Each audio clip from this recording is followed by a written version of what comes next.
kimi parıldar. Balaca qəhrəmandır, gözlərindən nur axar. Toyun ən şirin gülü, gülüşü ilə çağırar. Hər baxışda sevinç var, hər addımı bayram. Yol verin, Rəsul gəlir, addımlar yer titrədir. Dolaşıb oynayanda hamı bir anlıq susur.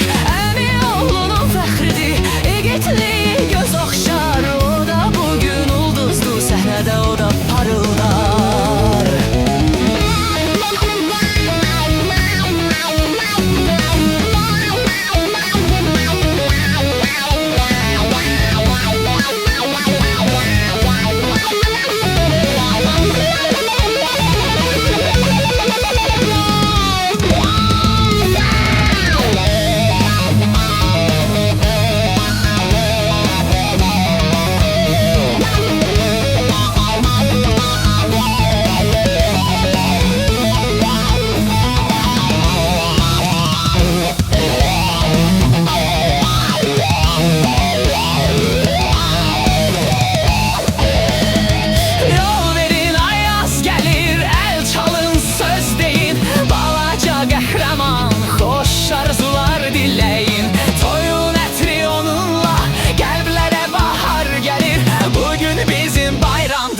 Ayaz üçün şənlikdir.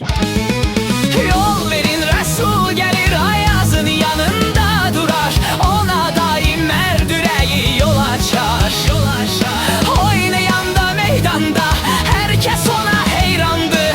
Dostluqları dillərdə, bu sevinç heç olmaz. Ayaz və Rəsul bir yerdə, sevinç dolu səhnədə. Toy bugün başqa gözəl, uşaq gülüş içində. Mehin bacınız sizə baxar, fəxr qürurla. Mehin sizinlədir daima yanınızda.